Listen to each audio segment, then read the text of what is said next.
Pai, nós estamos aqui, Senhor, com o seu Filho, Jesus, o seu servo, aquele que o Senhor já falou. Tu já se revelaste a Ele, Tu já mostraste para Ele aquilo que o Senhor quer para essa noite. Já existe algo de Deus sobre Ele, já existe uma palavra específica para nós. Nessa noite, seu Filho será canal e nós seremos extremamente abençoados através dele. Usa o Arthur nessa noite com graça, com autoridade, com poder, com sabedoria, e faça ele estremecer esse lugar. Muda as nossas vidas com a Tua palavra e nos liberta de tudo e qualquer situação que possa estar nos aprisionando. Colocamos ele em Tuas mãos, essa palavra, e que seja feita a Tua vontade em nome de Jesus. Aleluia.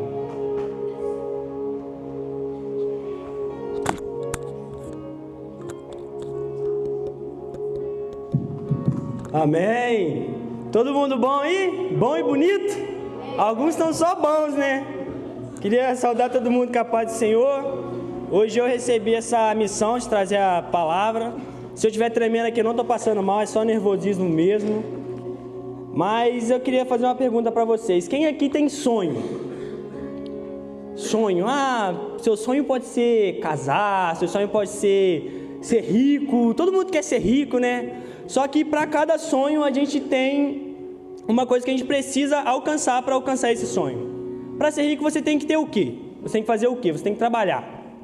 Para você casar você tem que ser maduro, você tem que trabalhar também, né? E você tem que crescer. Hoje a gente vai falar sobre os sonhos de Deus. Forte, tá? Tem alguém que sabe qual que é o sonho que Deus tem para sua vida? Tem alguma profecia, tem algum chamado? Tem muita gente que tem, né? Cacilânia para cantar, Raíssa também. Aí tem o presbítero Michel, que é para pregar a palavra de Deus, né? Mas hoje a gente vai falar sobre um homem que, através de um sonho de Deus que ele teve, Deus mudou a vida dele por completo ali. Tipo assim, ele era um cara, ele se tornou outro, mudou de identidade literalmente. Queria convidar vocês a abrir suas Bíblias em Gênesis 28, 10. A gente vai ler um pouquinho.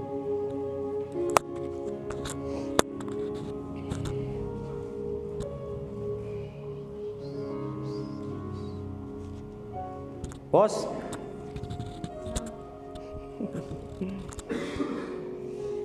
A visão da escada. Jacó partiu de Berseba e seguiu para Harã. Quando chegou a certo lugar ali, passou a noite, porque o sol já se havia posto. Pegou uma das pedras do lugar e fez dela o seu travesseiro, e deitou ali mesmo para dormir. E sonhou: eis que estava posta na terra uma escada, cujo seu topo atingia o céu, e os anjos de Deus subiam e desciam por ela.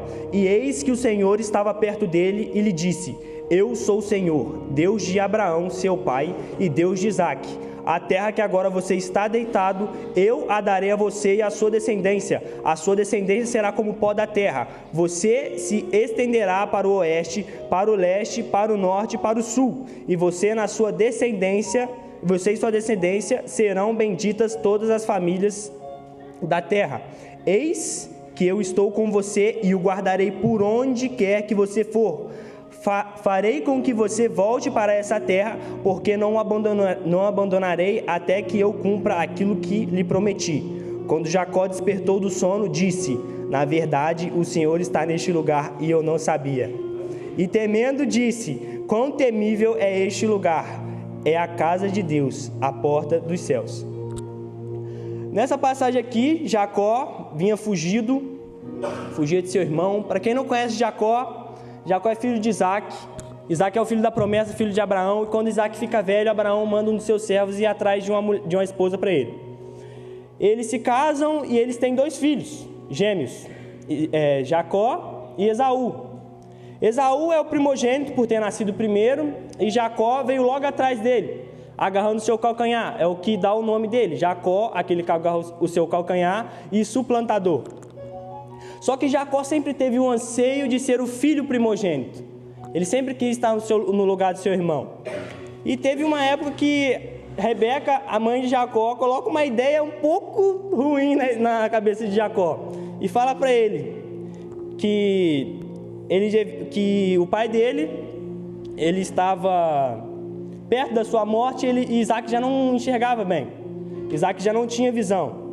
Então Rebeca diz a Jacó o que ele devia fazer, porque Isaac manda Esaú ir a uma caçada para ele trazer a caça e fazer um banquete para ele ter um banquete e abençoar Esaú com sua bênção da primogenitura. Então Rebeca diz a Jacó para ele matar um cordeiro e fazer um banquete a Isaac, e nisso ele ia pegar a pele do cordeiro e colocar sobre os seus braços para se passar por Esaú, porque Esaú significa aquele que tem pelo, porque Esaú era muito peludo, então assim que Isaac reconheceria seu filho. E Jacó faz isso. Jacó vai lá, mata o animal, traz o seu pai e fala: aqui estou eu, Esaú. Isaac fala assim: Esaú? Mas você tem a voz de Jacó? Aí ele fala: não, sou eu, e mostra os braços para ele. E Isaac então aceita que ele é seu filho Esaú. Mas se a gente for um pouquinho para trás, a gente tem uma passagem onde Esaú vende a sua primogenitura para Isaac. Está lá em Gênesis 25, 27. Cresceram os meninos, Esaú tornou-se perito caçador, homem do campo. Jacó, porém, era homem pacato e morava em tendas. Isaac amava Esaú, porque se saboreava de sua caça. Rebeca, porém, amava Jacó. Jacó tinha feito um ensopado quando Esaú, exausto, veio do campo e lhe disse: por favor, me deixe comer um pouco dessa coisa vermelha aí, pois estou exausto. Por isso deram-lhe o nome de Edom. Jacó respondeu: primeiro me venda seu direito de primogenitura. Ele respondeu: estou morrendo de fome, de que vale o meu direito de primogenitura? Forte, tá?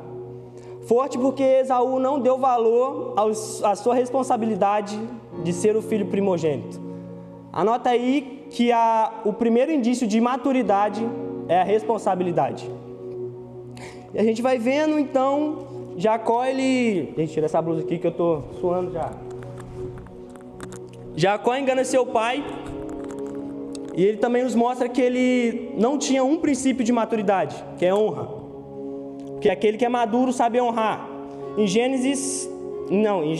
Êxodo 20, 12, nos fala um versículo que acho que toda mãe, todo pai ama esse versículo. E quando fala aqui na igreja, eu posso estar tirando foto, posso estar andando pela igreja, falou esse versículo aqui, minha mãe já olha para trás. Posso ter feito tudo o dia todo, que ela vai olhar para trás e vai me olhar com a cara que, meu Deus, que é Êxodo 20, 12. Honre o seu pai e a sua mãe, para que você tenha uma longa vida na terra e que o Senhor, seu Deus, lhe dá. Jacó não honrou, Jacó mentiu, Jacó enganou seu pai. E a sentença dele veio. Esaú descobriu o que ele tinha feito e quis matar Jacó no mesmo momento. Aí a mãe de Jacó vem, Rebeca vem, Isaac vem, fala para ele fugir. Ele tinha que fugir para a terra do irmão de Rebeca, Labão. Aí Jacó fugindo com medo, ele vai lá e tem o sonho. Ele vê a escada, ele vê os anjos, ele vê o Senhor, e o Senhor dá uma promessa para ele. Não, que de você virão, todas as famílias da terra serão benditas, e tua descendência será como o pó da terra. Mas como que a gente pode olhar para Jacó? Jacó tinha acabado de mentir, tinha acabado de enganar o seu irmão, tinha acabado de mentir para o seu pai, desonrado a sua família. Como que Deus dá uma promessa tão linda para Jacó desse jeito? E a gente vê que mais para frente, Jacó levantou, Jacó disse que eis que o Senhor Deus está aqui, eu não sabia. E ele coloca o nome daquele lugar como Betel, que significa casa de Deus. E Jacó, mais à frente, Jacó chega à terra de seu tio, e Jacó encontra pastores ali, e ele pergunta sobre o seu tio. Lá em Gênesis 29, 1. Jacó se pôs a caminho e foi à terra do povo do Oriente. Olhou e eis um poço no campo, 3 rebanhos de ovelhas deitados junto dele, porque daquele poço davam de beber aos rebanhos. E havia uma grande pedra que tampava a boca do poço. Ajuntavam-se ali todos os rebanhos os pastores removiam a pedra da boca do poço, davam de beber às suas ovelhas e tornavam a colocá-la no seu devido lugar. Jacó perguntou aos pastores: de onde são vocês, meus irmãos? E responderam: somos de Harã. Perguntou-lhes: vocês conhecem Labão, filho de Naor? Responderam: conhecemos. Jacó perguntou ainda: ele vai bem? E eles responderam: sim, vai bem. Olhe, Raquel, a filha dele, vem vindo ali com as ovelhas. Então Jacó disse: é ainda pleno dia, não é tempo de recolher os rebanhos, deem de beber às suas ovelhas e vão apacentá-las. Mas responderam: não podemos enquanto não se ajuntarem todos os rebanhos. Seja removida, não podemos enquanto não se ajuntarem todos os rebanhos. Seja removida a pedra da boca do poço e demos de beber às ovelhas. Enquanto Jacó ainda falava, chegou Raquel com as ovelhas de seu pai, porque era pastora. Quando Jacó viu Raquel, filha de Labão, irmão de sua mãe, as ovelhas de Labão, aproximou-se, removeu a pedra da boca do poço e deu de beber ao rebanho de Labão, irmão de sua mãe. Feito isso, Jacó beijou Raquel e ergueu a voz, chorou, enquanto Jacó contou a Raquel que ele era parente de seu pai, pois era filho de Rebeca. Ela correu e comunicou ao seu pai. Quando Labão ouviu as novas de Jacó, filho de sua irmã, correu ao encontro dele, abraçou-o, beijou e o levou para casa. E Jacó contou a Labão tudo o que havia acontecido. Então Labão disse: de fato, você é meu osso e a minha carne. Jacó chegou na casa de Labão e Labão recebeu ele bem. Recebeu bem, falou que ele era sangue do sangue dele, osso dos ossos dele, carne da carne dele. Então, na casa de Labão, Jacó está trabalhando. Jacó trabalhando para Labão, e Labão pergunta para ele: você vai trabalhar para mim sem receber nada em troca? Aí então Jacó responde que ele queria se casar com a filha de Labão, Raquel. Então Labão fala para ele: então trabalhe para mim 7 anos e eu lhe darei Raquel como sua esposa. Mas Jacó trabalha 7 anos e Labão vai lá e faz o quê? Engana Jacó. Em vez de dar Raquel, ele dá Lia para Jacó. Vê se pode, rapaz. E a Bíblia fala que Raquel era linda, mas Lia não tinha brilho em seus olhos. Meu Deus. Aí Jacó questiona Labão: poxa, você prometeu para mim Raquel, por que você me entregou Lia? Então Labão dá uma desculpa para ele, fala que não é costume deles dar a filha mais nova como casamento antes da sua filha primogênita. Então ele fala aqui que ele trabalhasse mais 7 anos para que ele se casasse com Raquel. E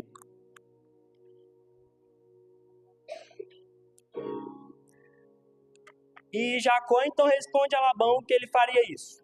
Lá em Gênesis 29:18 diz: como Jacó amava Raquel, disse a Labão: trabalharei para o Senhor durante 7 anos para poder casar com Raquel, a filha mais nova. Labão respondeu: melhor dei a você do que a outro homem, fique aqui comigo. Assim, por amor a Raquel, Jacó trabalhou durante 7 anos, e esses anos lhe passaram como poucos dias, pelo muito que a amava. Mas um princípio de maturidade: amar. A gente tem até agora 3. Primeiro, responsabilidade, honra e amor. Mas aí vocês vão me questionar, falar: não, Arthur, mas quem é imaturo também ama. Ama. Mas você pode ver, quem é imaturo ama, mas às vezes ama hoje, amanhã não ama mais. É um amor que machuca, é um amor tóxico. Hoje a gente vê muitos casais que têm um relacionamento tóxico por um amor imaturo. Um amor que não tem maturidade, um amor que não tem Deus. E como que tem que ser esse amor que parte de nós? Nós que somos cristãos, somos maduros no Espírito. O amor de Cristo. Em Êxodo 20 nos diz o segundo mandamento: amar o teu próximo como a ti mesmo. Mas quando Jesus vem, ele deixa um novo mandamento. Agora não é amar o teu próximo como a ti mesmo, mas Jesus disse: amem uns aos outros assim como eu os amei. Forte, né? Como Jesus amou. Como que é o amor de Jesus? Entregar a sua vida, entregar seus desejos, colocar a vida das pessoas acima da sua. É forte, né? E então, Jacó ali casou-se com Lia, casou-se com Raquel e teve filhos. Porque ele recebeu a promessa de Deus que ele povoaria a terra, ele achou que era só ele sozinho. Teve 12 filhos, o cara. Aí ele tem filhos, e chega um certo momento que ele diz a Labão que ele quer ir embora. Então Labão fala com ele, para que ele ficasse lá, porque em Gênesis 30, 27, Labão lhe respondeu: se puder me fazer este favor, peço que fique comigo. Descobri por meio de adivinhações que o Senhor Deus me abençoou por causa de você. Como que tem sido a sua postura de honra? No seu trabalho, no seu ministério? Como você tem honrado seus patrões, tem honrado seus líderes, tem honrado seus pais? Aqui, Labão diz a Jacó que mesmo um ritual pagão disse a ele que tudo que Jacó tocou prosperou, porque Jacó estava com Deus. Deus estava com Jacó. Então, Labão não quer que Jacó vá embora. Aí Jacó vai lá e propõe uma coisa aí. Então, que ele queria que todas as ovelhas que nascessem malhadas, salpicadas e todos os cordeiros negros fossem pagamento dele. Pagamento para ele trabalhar para Labão. Então, Labão, esperto, bobo nem nada, né? Pegou todas as suas cabras malhadas, todas as suas ovelhas malhadas, todos os seus rebanhos e passou aos seus filhos. Então, as ovelhas de Labão não tinham esses defeitos, como podemos dizer. Então, Deus fala para Jacó, tem uma passagem também muito interessante, que Deus fala para Jacó que ele teve raspar uma vara e jogar a água, que todas as ovelhas que bebessem dessa água, as ovelhas nasceriam malhadas e salpicadas. Então, Deus abençoa Jacó, mesmo depois de tudo que Jacó fez. E mais para frente, Jacó vai embora e Deus manda Jacó voltar para a casa do seu pai, voltar para a terra da onde ele saiu. Jacó no caminho, aí Jacó vai lá e quer se reencontrar com seu irmão Esaú. Aí Jacó faz o quê? Paparica o cara todo. Aí ele manda rebanhos para ele, manda seus servos e fala para os seus servos falarem que o servo dele, Jacó, estava enviando todos esses presentes para ele. Aí um mensageiro volta e fala para Jacó: Esaú está vindo ao seu encontro, mas ele está vindo com 400 homens. Rapaz, Jacó deve ter ficado como? Meu Deus, eu só tenho eu, 2 esposas, 2 servas e um monte de crianças. O que eu vou fazer? Então Jacó, com medo, veio à noite. Jacó mandou ir à frente os seus rebanhos, seus servos, para ir de encontro com Esaú, que Esaú recebesse aquilo como presente, e que com a expectativa de que a ira de Esaú diminuísse ou sumisse. E Jacó fica. Mais tarde, em Gênesis 32, 22, diz assim: naquela mesma noite, Jacó se levantou, tomou suas 2 mulheres, suas 2 servas e seus 11 filhos, e transpôs o val do Jaboque. Reuniu todos e fez com que passassem o ribeiro, também fez passar tudo o que lhe pertencia. Jacó ficou sozinho. Até aqui. Jacó ficou sozinho, mas antes disso ele tinha feito uma oração a Deus.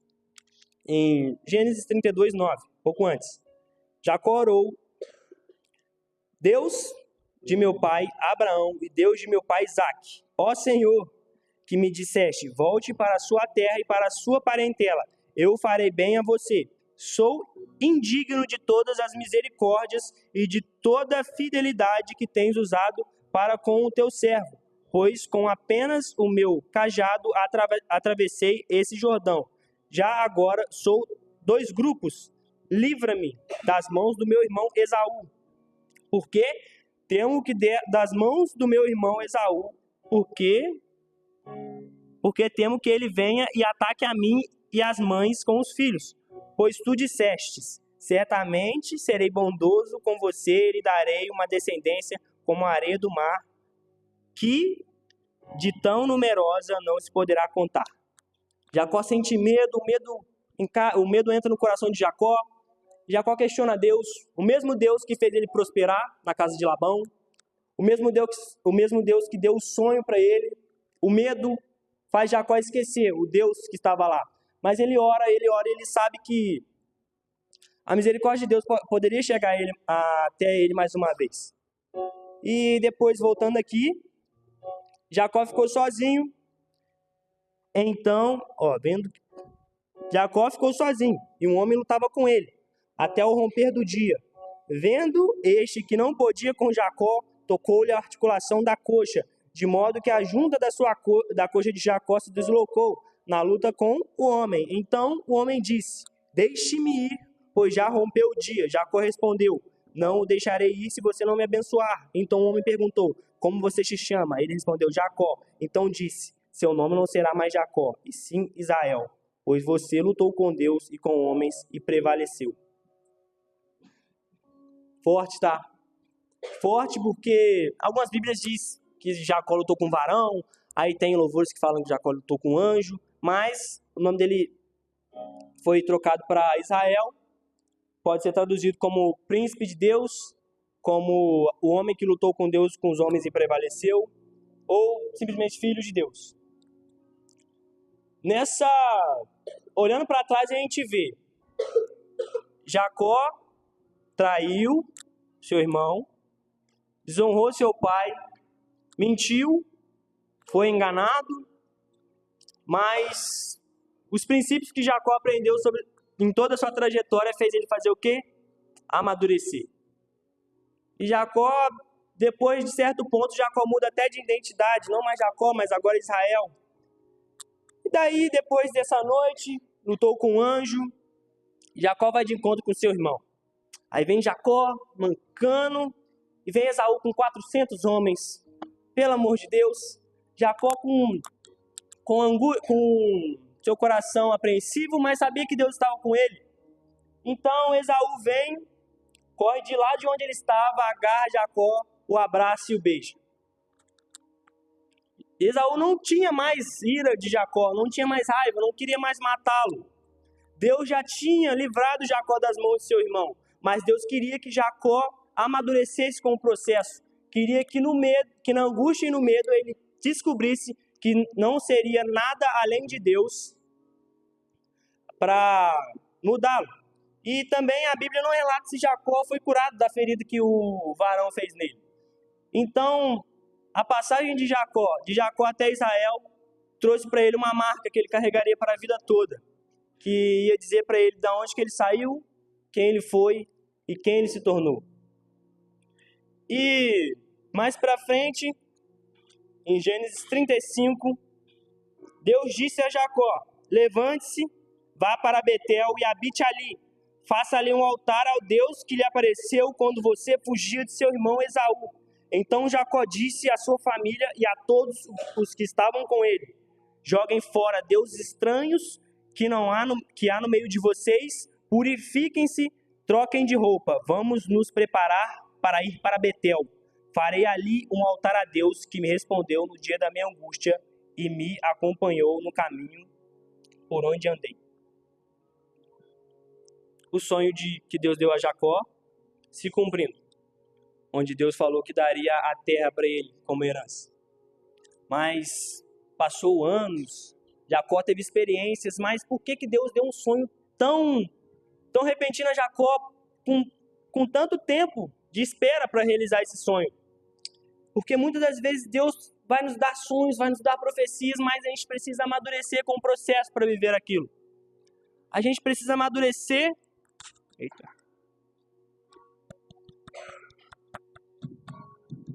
Aí, a gente precisa amadurecer para viver aquilo que Deus tem para nós. Muitas das vezes a gente recebe uma profecia de Deus e essa profecia não se realiza fácil, não se realiza sempre. Estou olhando para minha mãe ali e dá vontade de rir assim, porque essa semana, Natan me ligou, que dia? Sábado. Sábado eu trabalhei o dia todo, cheguei cansado, dormi. Porque eu dormi, normalmente, um dia normal eu dormiria até o outro dia, no domingo, e acordar e ia trabalhar tudo normal. Mas eu acordei, uma coisa bem, diferente, né? Acordei 10 e pouca da noite, aí passa um tempo, o Natan me manda mensagem, varão, um monte de ponto de interrogação. Eu falei, rapaz, não é possível que vai pedir para mim limpar a igreja agora.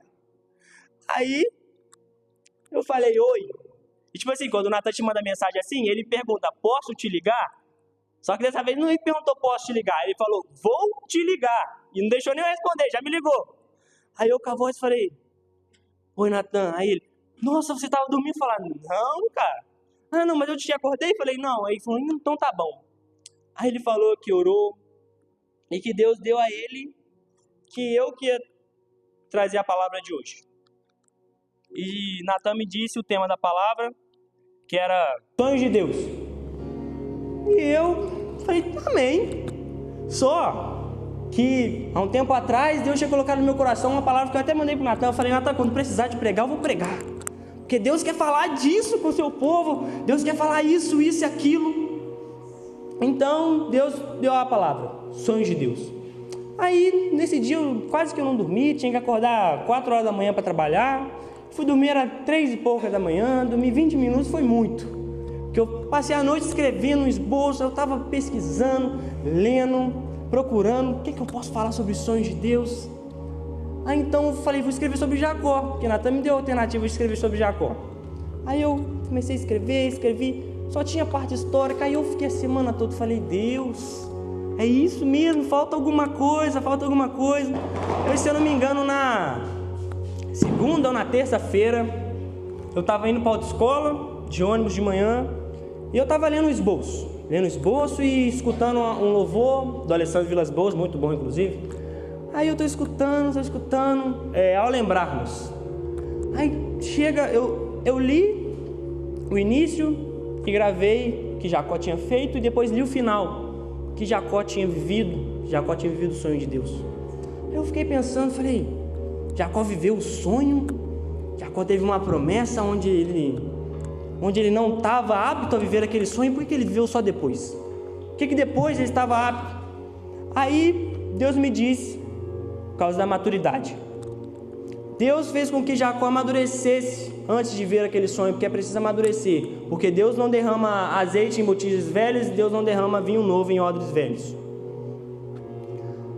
Aí escrevi, mudei o esboço, estou mudando. Aí eu cheguei na sala de aula da autoescola, escrevendo, terminei de escrever. Eu falei, vou ler.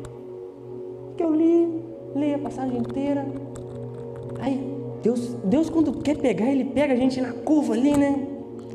Aí Ele me colocou com uma comparação como Jacó. Me comparou. Ele me mostrou que o processo que Ele usou para me fazer amadurecer, Ele usou como para Jacó também. Porque há muito tempo atrás, quando eu ainda era uma criança, eu recebi uma profecia de Deus que eu era um escolhido de Deus. E criança, a gente não sabe o que é isso, né? Eu perguntava para todo mundo, o que é escolhido de Deus? Aí a pessoa tentava me explicar, não, tem gente que é escolhido para pregar, tem gente que é escolhido para cantar.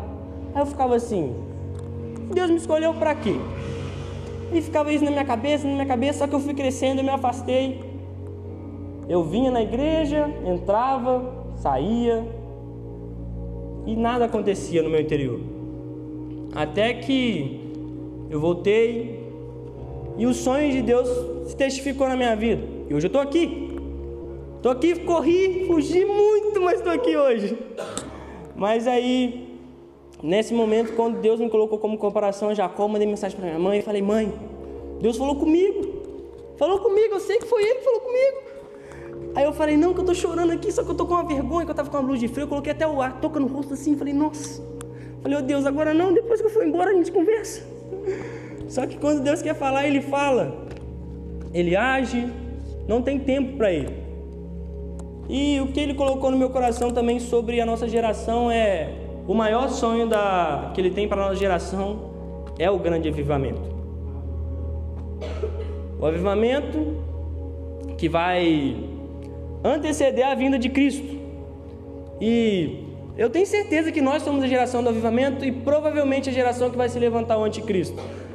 E como que a gente vai ser avivadores na casa de Deus, sendo que a gente não é maduro o suficiente? Forte, né? Como que a gente vamos ser grandes avivadores e ganhar pessoas para Cristo, sendo que a gente não sabe amar?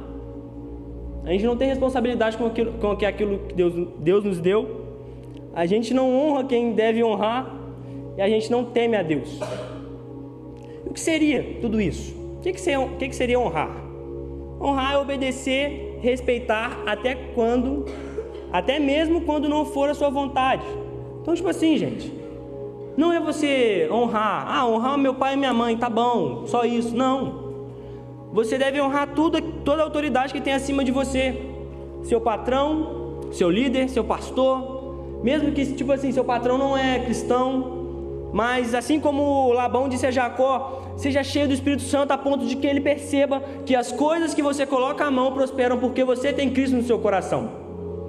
A gente tem que honrar o nosso líder quando o nosso líder nos manda mensagem assim, nos liga, não, vamos limpar a igreja hoje, é hoje que a gente vai limpar a igreja, hoje a gente tem que sair na rua, falar com todo mundo, e você chega, só tem você e o Natan. Amém, amém.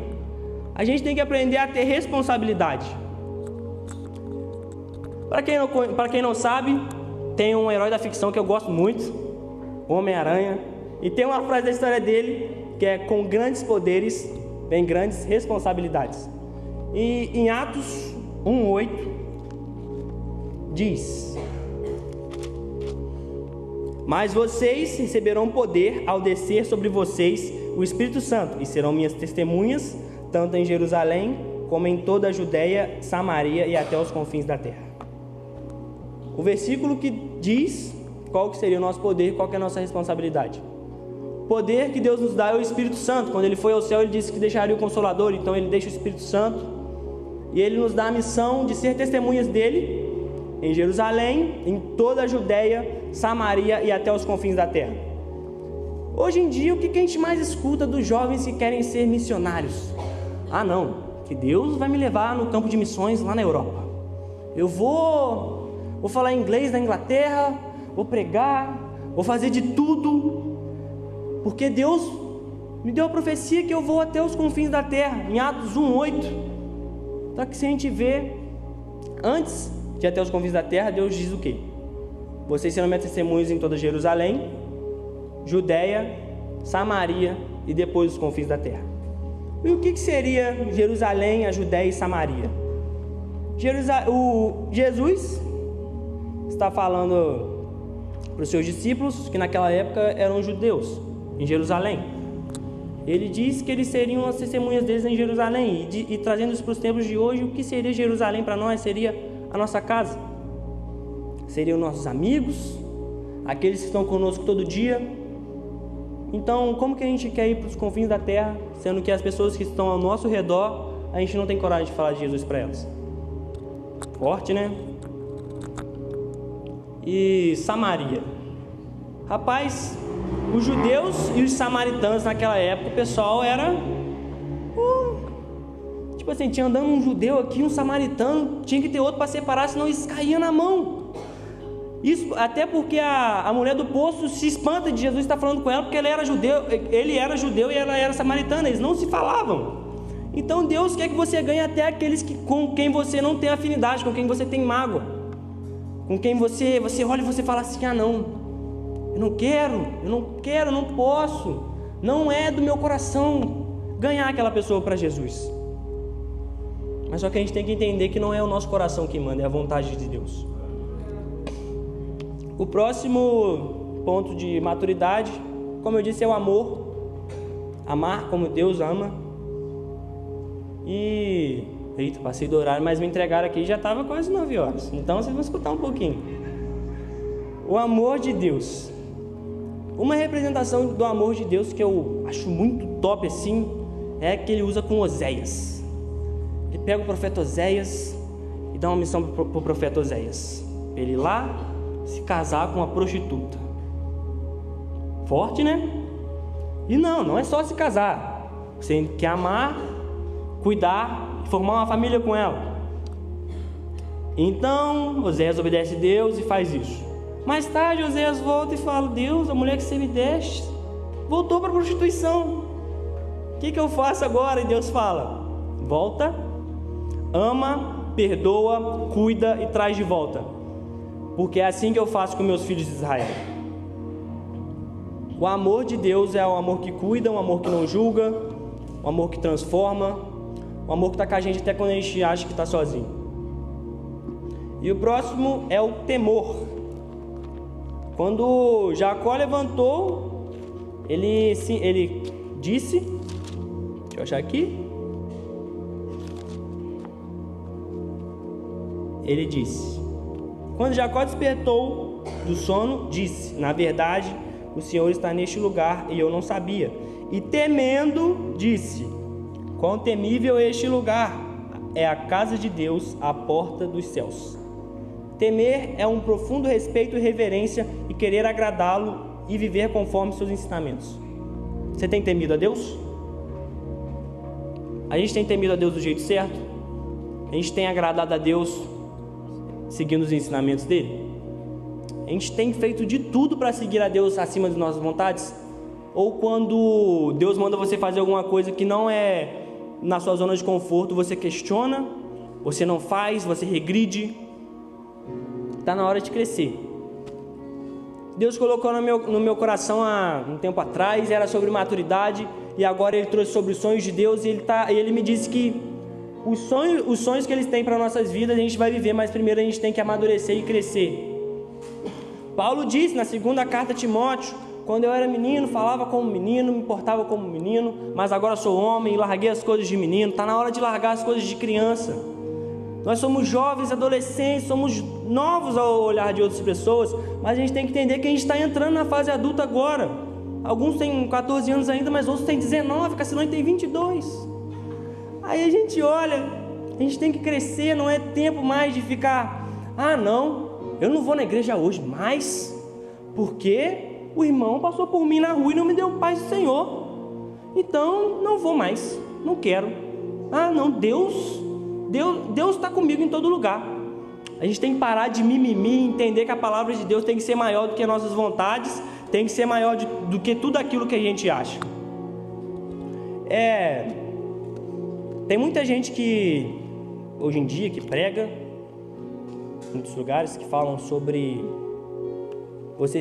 que Deus não quer que você mude, Deus não quer que você se torne outra pessoa, mas uma mudança é necessária. Jesus diz em Mateus 16, 24, é aquele que quiser vir após mim, negue-se a si mesmo, tome a tua cruz e siga-me. Siga-me, mesma coisa que quer dizer quem quer vir após mim, é o que Jesus disse antes de subir ao céu: siga-me, siga-me, negue a si mesmo, deixe suas vontades, deixe o seu eu, amadureça, negue-se e siga-me. Queria convidar vocês a se colocarem de pé, só para vocês acharem que está acabando, porque eu recebi um bilhete aqui que o horário está corrido. E o que a gente pode levar em consideração aqui? O mundo tá perdido hoje em dia, né? O mundo está perdido, tem muita gente perdida, mas só que os filhos de Deus estão aqui, e a Bíblia diz que a natureza anseia pela manifestação dos filhos de Cristo.